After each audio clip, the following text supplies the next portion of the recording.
A completely black frame with no visible content or imagery. It's part of a traveling exhibit that has been following the Lewis and Clark Trail since January of 2003. Started in Monticello, the place of Jefferson's dream for a Western journey, went across the eastern states, then to St. Louis, from St. Louis to the Mandan villages in North Dakota, and then last year from North Dakota to the Pacific Ocean. And this year we're on the return journey, just as Lewis and Clark were 200 years ago.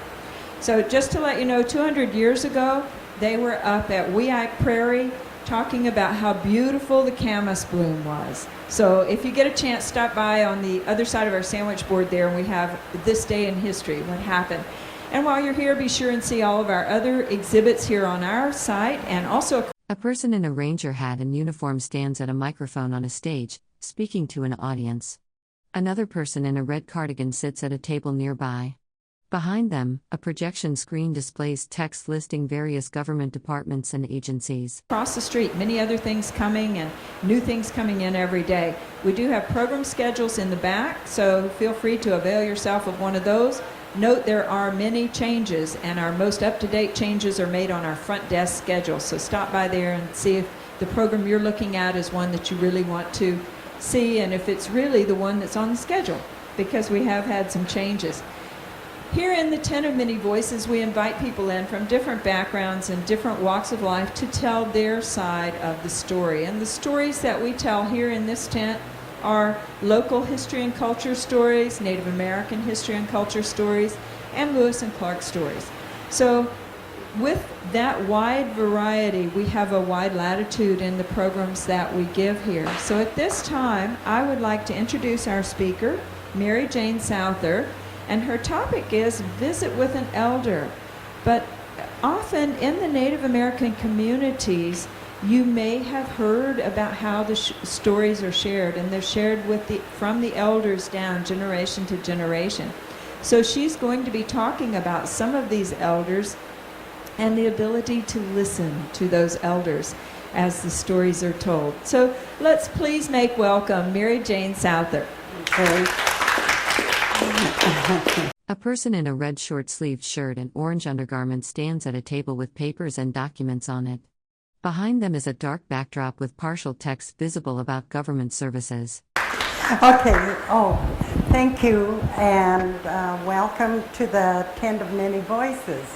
I was really thrilled when they asked me if I would come and do a presentation, and I guess some of the other elders declined.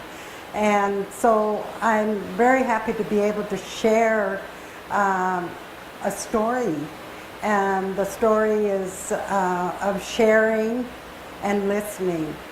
And traditionally, all our tribal meetings, our presentations are always opened with a prayer. And this morning I was to have a young lady who is serving as a princess for one of the powwows, and she was unable to come down. She was a relative of mine and also a descendant of Chief Looking Glass. And so at this time I'd like to offer a prayer and before we get started. Gracious Father, we just thank you for this day that we are committed to sharing with our friends, and we ask that you will help us to come together and to bond in our communities. We thank you for the creation that you have made of each one of us, and we need to come back together in harmony. We thank you for the earth, for Mother Earth, for the sun and the moon, the stars, and the rain, dear Lord. We just know that you are providing all these things to make us aware of you. So now be with us as we continue to this speech. This we ask in your precious name. Amen. Okay. Thank you. To begin with, I kind of let would like to let you know who I am. My name is Mary Jane Souther, and I'm an elder. I just turned 70 years old, May 29th, and everybody says, "Wow, how do you feel?"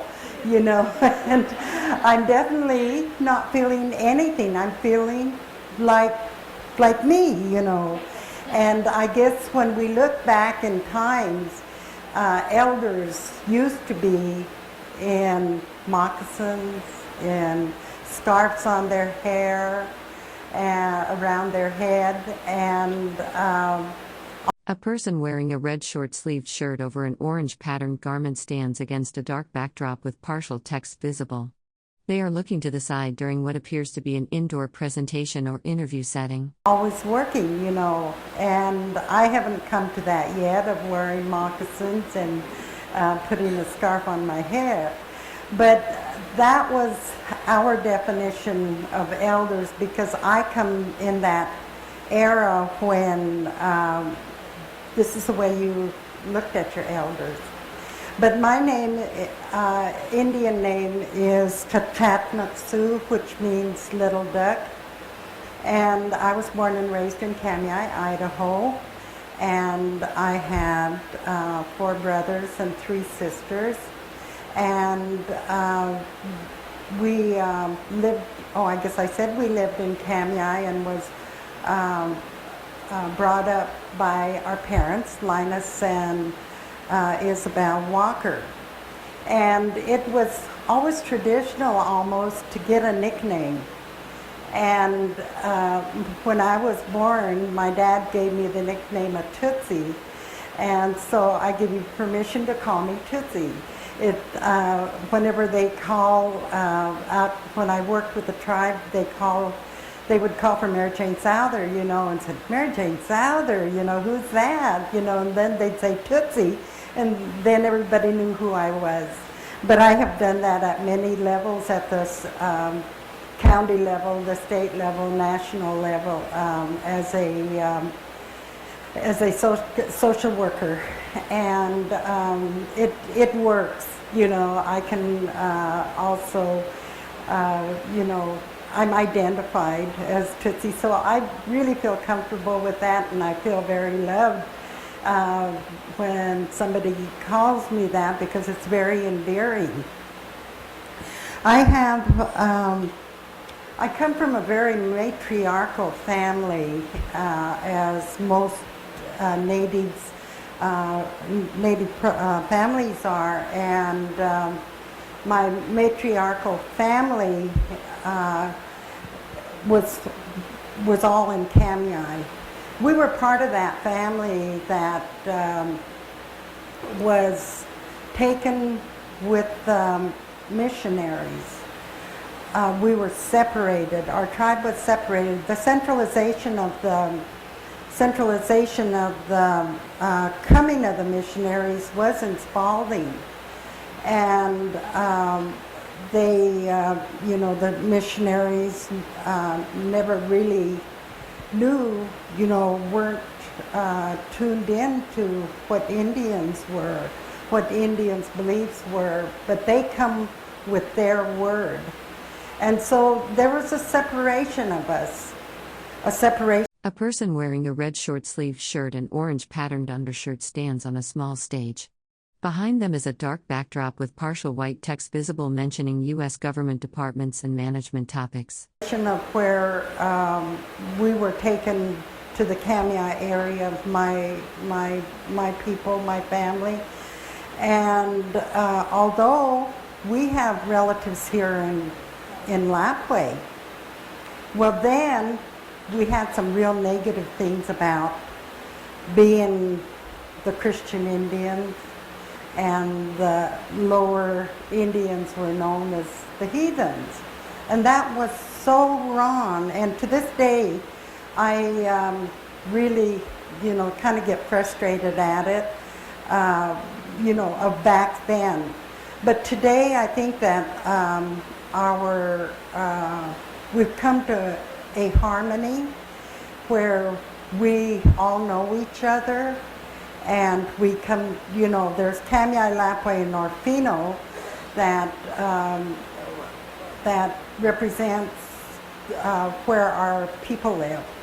And Lapway being the centralization of our services, such as our BIA, used to be our Indian Health Service, which is Ninipu Health now, and the BIA. And so we have to come down here to Lapway to, for any kind of assistance, any kind of negotiations like at BIA about our land. And long ago, there was and allotments were given out to the land, to the people, and my family had allotments up in the Kamiah area. I guess it was according to where you were living that you were given an allotment. At that time, we had a very large reservation, and it got dwindled down. I couldn't find a map that I wanted to show for this presentation. But back to my family. Everything in our family was done matriarchal. I always thought of my grandmother and my mother as being the first feminists, and they were, like we're all known as gatherers. It was my mother and my grandmother that went out huckleberry picking, root gathering, and as we grew older, my mother would bring us down here to go cherry picking, and we also went down to get raspberries. So thank you. So we were, our guide. A person in a red jacket and orange shirt stands on a stage with their arms outstretched while speaking. Behind them is a dark backdrop with partial text visible about U.S. resources and management. Guidance was given by the woman in our family. We were also brought up in a very Christian home where back then, and I wish, sometimes that we could revert, especially the growing up of my grandchildren, my other relatives, the young ones, because we were brought up in a very Christian home where there was no television, no computers, there was nothing that would distract us from Sunday. Sunday we all went to church, and my great-grandmother made the rules. She told us that there would be no sewing on Sunday, there would be no cooking on Sunday. All the wood had to be chopped because we cooked on a wood stove. And so everything was done accordingly. And if you, I guess in my young mind at that time, when we would do something like sew a button on, I thought, oh, I'm going to go to hell, because of the teachings I had and the strictness of it. But my great-grandmother was a woman of many things. She had so much wisdom, and she never spoke a word of English. She used to try, and I think when they'd laugh at her, she would, she'd become kind of intimidated. But my brother and I, out of our 8 children, were taught to speak our language. And my brother and I, Jerry, excuse me, at the time, we come from that era where when the firstborn granddaughter was brought, if it was a granddaughter, you were given to your grandmother to raise and nurture you. And this didn't happen to me until I was about 9 or 10. And my grandmother, my dad, we had a farm, and I had 2 cute little sisters that were born, a few years after me.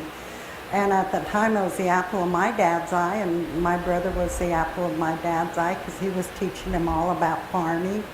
And all of a sudden, Mom said, let's get your clothes together. And I thought, oh, good, we're all going somewhere, you know. A person wearing a red short-sleeved shirt and an orange undershirt stands on a stage against a dark backdrop with partial text visible. They are smiling and appear to be speaking. The whole family. Wrong. Her and my dad gave me a ride down to my grandmother's. And we got down there and took my things off the car. And as we went in the house, my grandmother come up to me and grabbed my hand and she said, your bedroom's up on the right, upstairs. And I thought, what is happening? You know, in your yen mind, you know, you don't know what is going on. You know, you don't know that this was a tradition being carried. And I was really hurt. I was really hurt in my own little mind. I was thinking, you know, my dad hates me. And how dare my little sisters be born so cute, you know. And it was a rivalry that I was building up. But as I got older and was explained to me, and I had to go to mental health for this, they said, when did you first become angry in your life? And I reported, I said, I'll have to come back on my next session and let you know where my anger was. Well, I did come and I finally said, it was when I got dumped, you know. and not knowing our traditional ways, because you know, we carried some traditions, but we were not you know, we weren't allowed to go to powwows. We weren't allowed to go watch stick games or anything like that, because the missionaries had stripped us of all kind of interactions with our cultural ways. And in fact, that wasn't even told, that was our cultural ways. But finally, I got myself straightened. And then, when I was young, I come to the time when my mother, you know, like I said, we were gatherers, and it was up to my mother, you know, to make sure we had, she provided the food for us and everything, and she come down here to apple picking, and we had a bunch of families that would come together. And it was wonderful because we were interacting with our people that lived in Lapway. And this was the only time that we were ever going to get to know our relatives. And granted, it was hard because we were fighting all the time. I don't know how many times A person wearing a red short-sleeved shirt and orange undershirt stands on a stage in front of a dark backdrop with partially visible text listing federal agencies. They are smiling slightly while speaking. I get hit with an apple or my face smashed with strawberries. And all of a sudden, you know, and we love to share. We love to put our meals together. And at that time, we used to sit on the ground. And we would make our table in the middle and everybody would sit there and eat. Well then, one night, after we'd all finished working, my grandmother and the mother of a young man decided that I was going to become his wife when I grew up. And he was the one that was the most orneriest. And I thought, there's no way I'll marry him, because by then I'm already 12, 13, you know, and it was, you know, it was when, you know, and I think about now, when were they going to include me, you know, in the planning of my life, you know, as kids do now? Why, they got their plans projected, and back then we weren't, I guess, allowed to think, or we were guided. But I was really happy that I was brought up in that at that time, because I did a lot of things that my kids don't do now, that my kids never did, and I always wish that they would have had the chance to be a part of that, to be out there, to milk the cow, to go out and feed the chickens, and clean out the brooder room, and just, having all those fun things to do. Because today, our life is so fast, and the interaction of families isn't as it should be. But there are still some Indian families, that keep their family together, that keep a structure. And with the coming of alcohol and drugs, it's a hard thing. It's really a hard thing. And I think it affects most families. It affected our family. And it was something that we all had to, I think because of the effect it had on our family, we have come together as a family and have used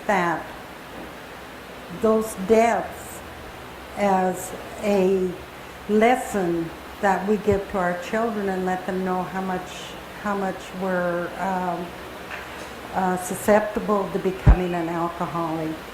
And it isn't, it's a disease, and it was a real terrible thing to go through. It's a terrible thing today that we go through with alcohol. A person in a red shirt and an orange undershirt stands on a small stage, speaking. Behind them is a dark backdrop with partial text visible including U.S. Arm, Depar, and Fish and. Stage lighting and equipment are visible above. Alcohol and drugs. While working with the Nez Perce tribe, I served as a child advocate and as a coordinator for domestic violence. That was a hard one. That was, we didn't have a system set up, but we were pushing it so fast that we never did really become effective in having those services there, because we had, all your systems have to come together, to work in doing something for the victim and doing something for the perpetrator. And we tried everything. We went to churches, we went to counties. I mean, this was a sharing. This is what I'm about, is sharing. And I have gone to all the commissioners around here and all the mayors in trying to enlist their help in providing this service and doing something with the perpetrators, and to ensure the family, that our main goal is family unity, but with a different direction. And it was a very challenging job that I had in my life, and it just, I'm unemployed right now. I would say I'm semi-retired, but I don't think I am, because I still have people that count on me in getting someone to the hospital, or someone to a domestic violence shelter, or someone with a child abuse. And it's, we're all in denial that these things are happening. We're in denial that child sexual abuse is happening.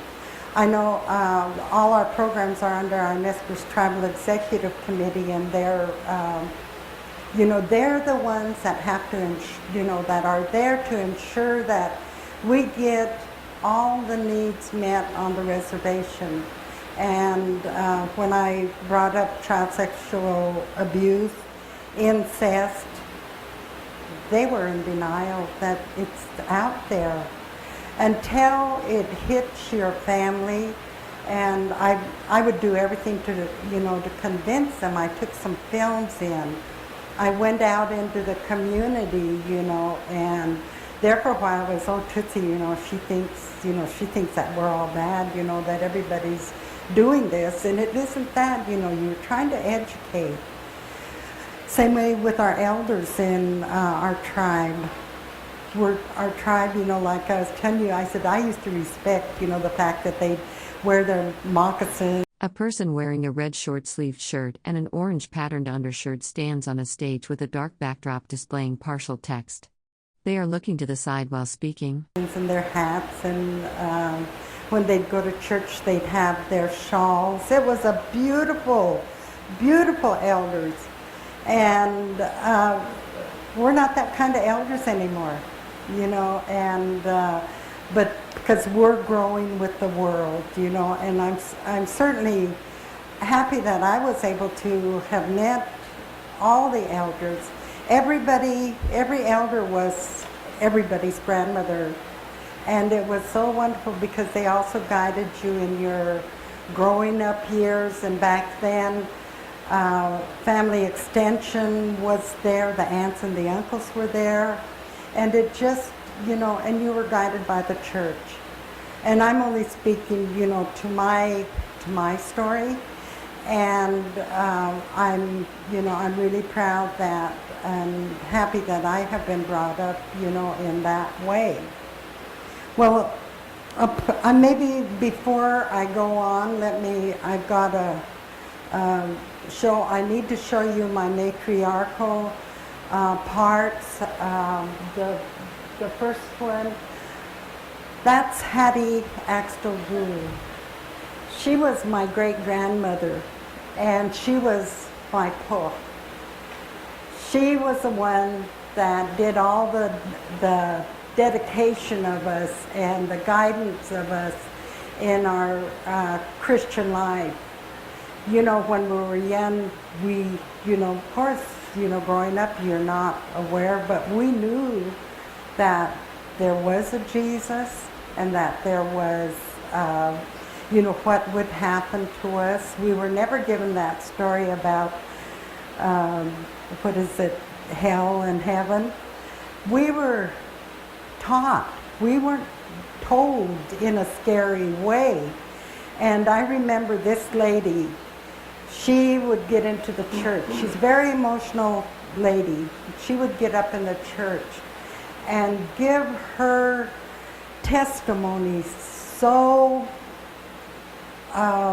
it would just so honest. And she would start crying. And it was, you know, when my pup cried, I cried, you know, because I was brought up by her.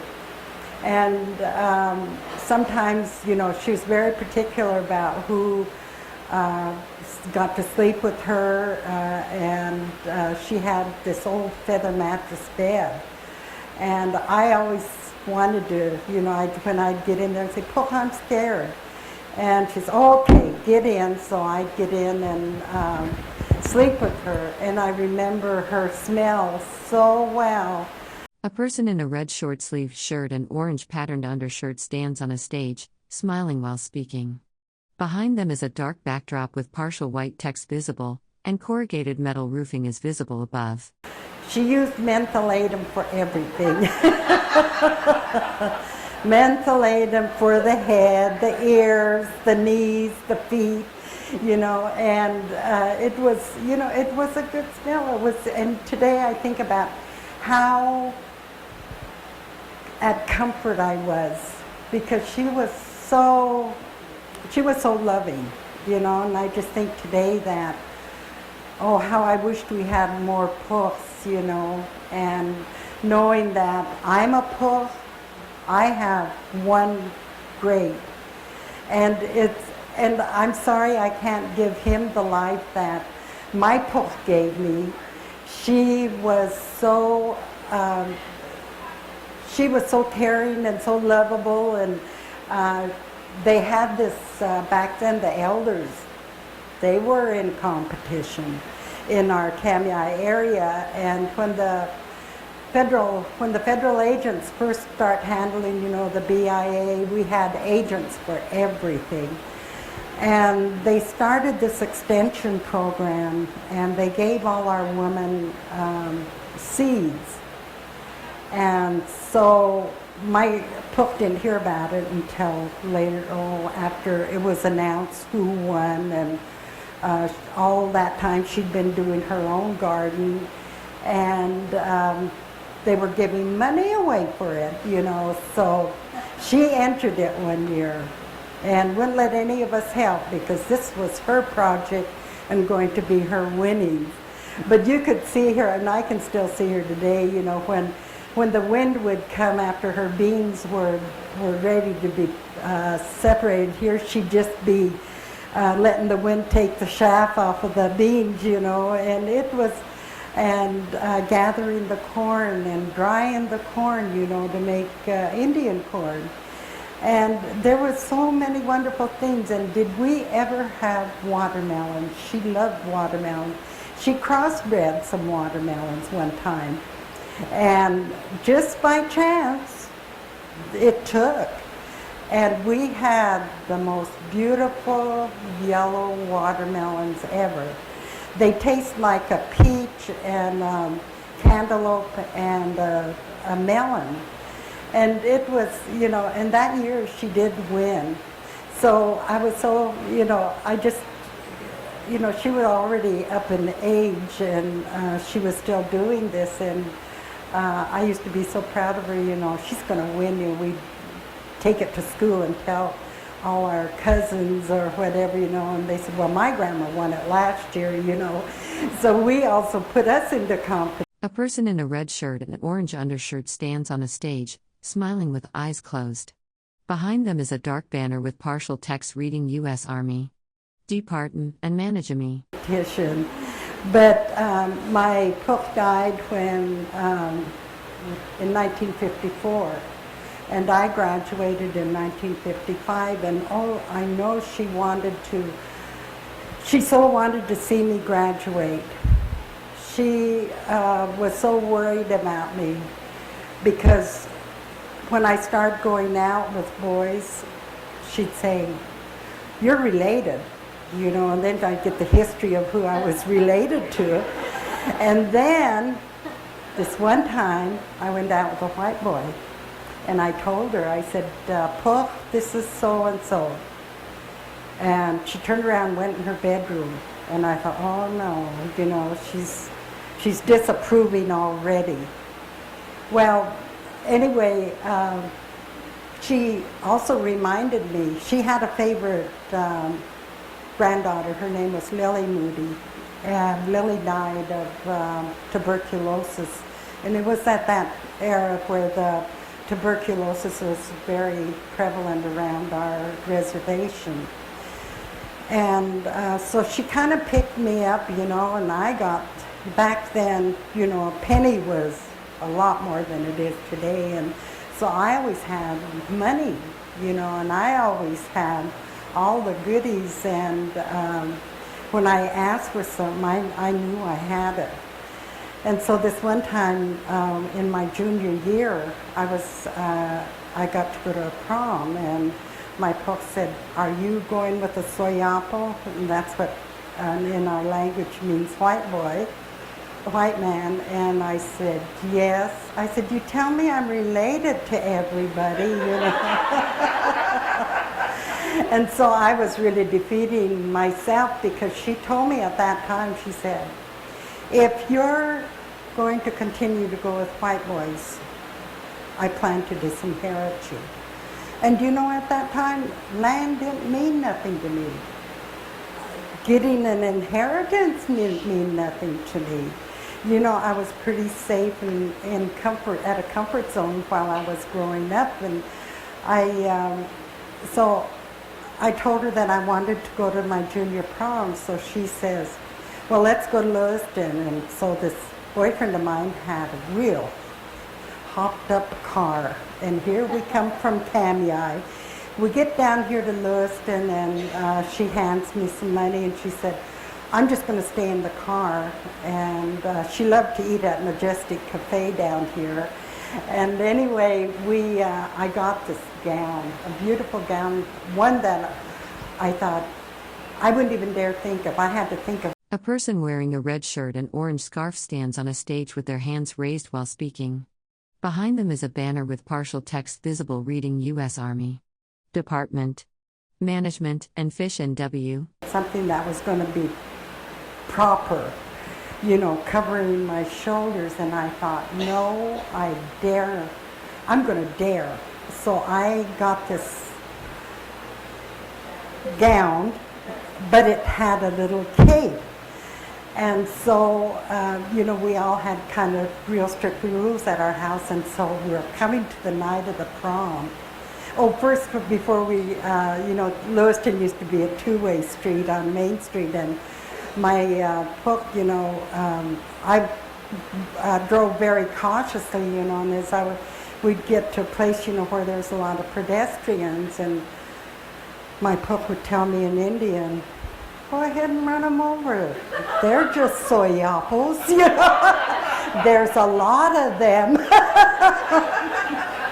And I said, oh, and then I'd get picked up, But she was also very humorous. She had a lot of, she was fun, but she was strict.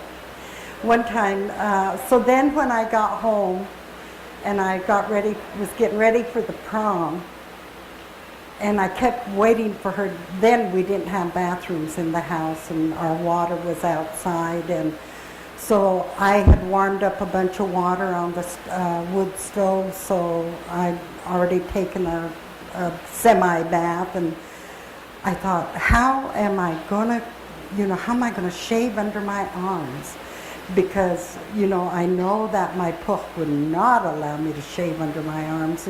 And we kind of, grew up knowing what were the do's and don'ts. And I knew that wasn't going to pass. So I thought she went to bed. And so, boy, I jumped in there where my granddad did his shaving, and I got all my water. And just as I was lifting my arm up, she comes walking in, and I got it. And she said, okay, I want to see your dress. And I thought, oh no, she's going to. So I come down with my dress on, and I thought, well, I'll put that cape on, but it was a see-through cape. And I thought, well, I put a sweater on, And by then, she was already halfway up the stairway, and I've got to show her, So when I showed her, she was just telling me, you're setting yourself up for trouble, because look, some man can just go and reach in front of you or reach down behind you because it was a strapless gown. And I thought about that, and it made me kind of embarrassed I was wearing it because she had told me that. So she was kind of also our conscience, and A person wearing a red short-sleeved shirt and orange patterned top stands on a stage, speaking. Behind them is a dark banner with partial text visible, including USR and Manaag. Really did a lot of, you sit, rules that were set. You sit in a chair and you sit with your legs crossed. You never allow your legs not to be crossed. You didn't laugh with men. You didn't put makeup on. You didn't wear fingernail polish. And you didn't, do all these things that have already been, embedded in your mind by watching, what the rest of the family was doing, especially the females in the family. And, I guess now I think of all the impressions, that she made. Every morning we had a morning worship. If we were up, we sat with it. We'd have a Bible reading and a scripture read, and then we would have at lunchtime we had our prayer. Everything was with prayer. In the evening we would have service. My granddad used to play piano, and that was probably the most entertainment we ever had in the house at that time. And he loved to play, so we all learned to sing, and I think of then, had I paid attention, our translated hymns were sung without a book at church. And now we have to have a book, that we're singing our church songs. But it was, it was a good upbringing then, and she really, impressed upon me, and I've tried to impress along with our family by telling the stories about what our poch meant. And everything was, what matzisa? That was, are you listening to me? Did you hear me? Because that was a command, you know, did you hear me? And when it was real serious, it used to be, did you hear me, Tootsie? Or did you hear me, Mary Jane? And that was also with all the grandmothers that I had down in Lapway. When we'd go sweating down there, they were always saying, what matzisa? You know, Mary Jane, you know. I thought, how come they're picking on me, you know? But then now I think about it, it was because they loved me, and it was because they cared how I was being brought up. The next one, next picture I have is my mother. My mother was Isabel. A person wearing a red short-sleeved shirt over an orange patterned top stands speaking indoors. Behind them is a dark backdrop with partial text visible, and corrugated metal roofing is visible above. Moody Walker, and she was a mother of 4 boys and 4 girls. She was a wonderful, caring mother that I think I learned all my caretaking skills from all the matriarchs in my family. Mom was one that would bring in, if somebody would tell her there's a child out there that is running around and has nobody taking care of them, well, we got them, you know. And I always thought we lived in this very huge house. Well, they tore that house down about 10 years ago that we lived in. I couldn't believe how we all fit in there, you know. It was lean-to bedroom, 2 of them, a kitchen, and a living room. But my mom always said that was the happiest times of her life when she lived in the village. And everything centered around our church. Mom headed up the quilt making. She headed up the Women's Society. It was just a wonderful leadership that they were showing. And when they would all come together, all the kids come together with their parents, with their grandma or their moms, and then we would have our dinners there. Then we'd be able to go out and play. And I just, you know, I am just so thankful that, you know, my mother taught us how to cook. And I know to this day when I make a cake, they said, oh, you're making a Mom Walker cake, you know. And it you know, at the time when they say that, and then later on I think about it, you know, that was, you know, they made a good, they had a good impression of my mom's cooking, you know. And my mom was one. There was a lot of humor in our family as well as other families. You know, you can go to a lot of the Indian families' homes and you're hearing a lot of laughter, and it's just amongst themselves, you know. So that interaction and that communication with humor, laughter, also expresses how much love there is in that family. And I am so impressed that our family is that way. I myself have 5 children and 15 grandchildren and one great-grandson. And this is my, stand up, Chantel. This is one of my granddaughters. A person in a red shirt and orange patterned undergarment stands on a stage, gesturing while speaking. Behind them is a dark backdrop with partial text visible. A microphone is clipped to their clothing. Chantel. And as you see, I married a white man. So I was going to be, so I did get disinherited. And at the time, you know, even after I start thinking about land, you know, I thought, man, I would have had it, you know. But I was related to all the males on our reservation.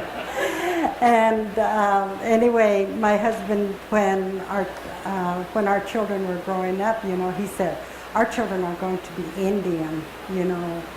But what stopped them to continue any of the culture of our tribe was they were not allowed at powwows. I was never allowed to a powwow. I never seen a powwow till I was 17 years old. And I got reprimanded for it by my pope. And so I wanted my children to be Indian. I had a red head, my son was a towhead, and it was, you know, Indian community's not going to accept them, you know.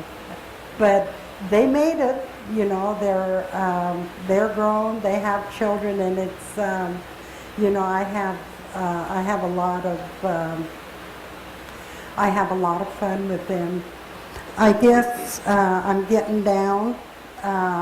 Also, the other part of my matriarchal family, well, he's my grandmother's husband. He's my pilaka.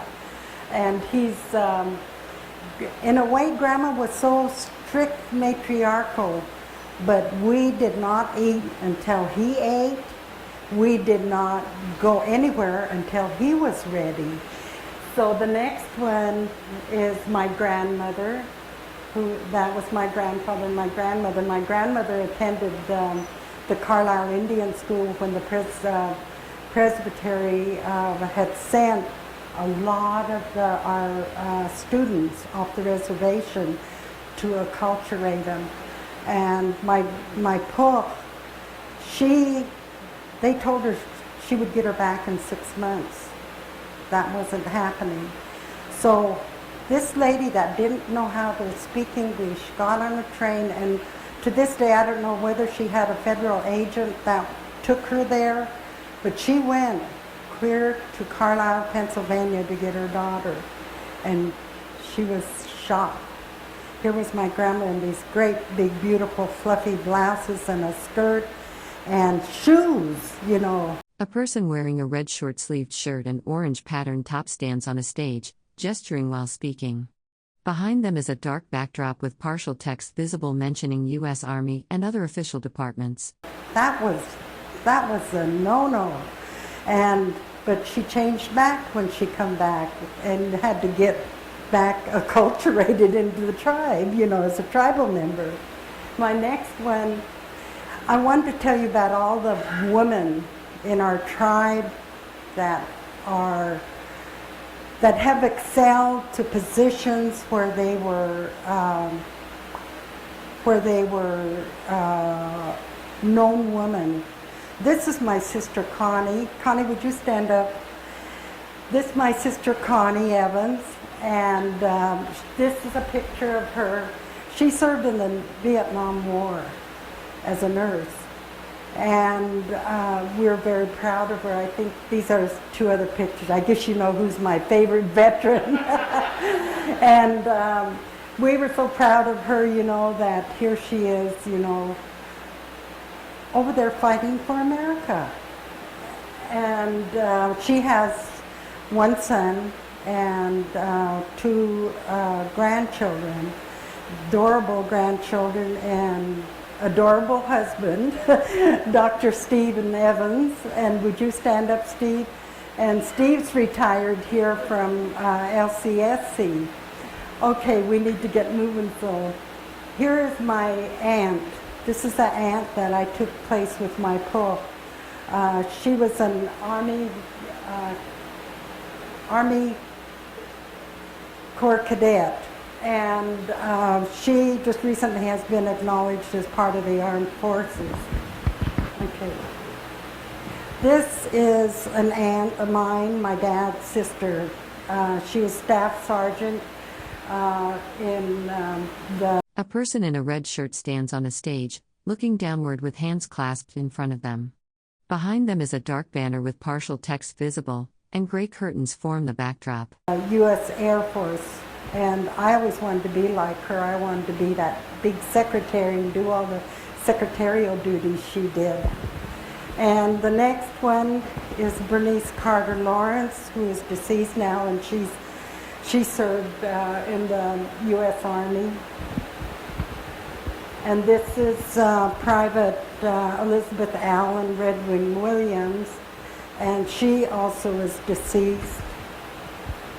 And this is Petty Officer Delphine Allen Rose, and she's also deceased, probably 3 years ago.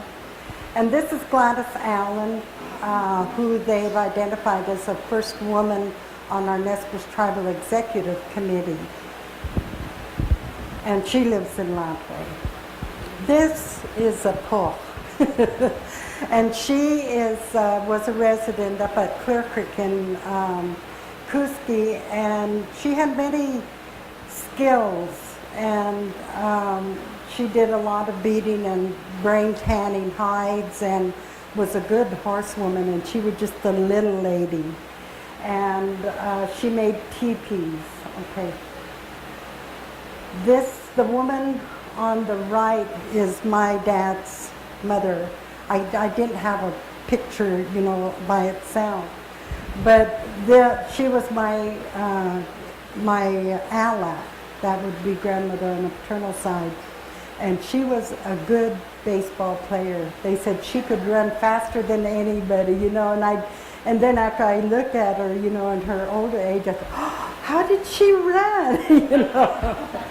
Okay. And this is Tolo. I think many of you heard about Tolo.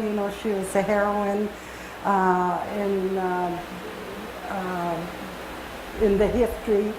And I didn't really get a whole bunch about her, that only she had she ran 26 miles, rode horseback 26 miles to warn people of the coming of the army, and that there was going to be an 1877 war. And this is a tuberculosis hospital. As you know, a lot of our tribal members were affected by tuberculosis. Today is diabetes, a lot of heart problems, obesity. There's so many, different things that affect us. And this is Hattie Kaufman. I think a lot of you have seen her on TV. She's our first woman A person wearing a red shirt and orange patterned top stands on a stage, gesturing with one hand raised while speaking. Behind them is a dark banner with partial text visible mentioning Army, Department of Management and Wildlife. Woman that has been nationally known as a news correspondent, and I think she's going to be here yet. Yeah, Friday. Okay. This is our first, we have a camp meeting. She's our first woman president. My dad was the last one, and I'm kind of in a rush here. This makes me very proud. She's our first Nez Perce Tribal Executive Chairman, and she is into her second year of being chairman. And this is my Poch. And I'm Poch, and he's the one that's going to carry on our heritage. Okay, thank you.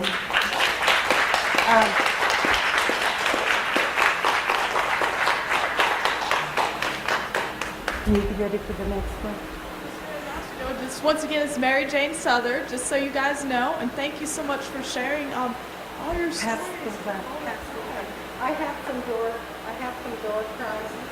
Okay, she's got door prizes. If you sign your name to this, and then we'll take it real quick.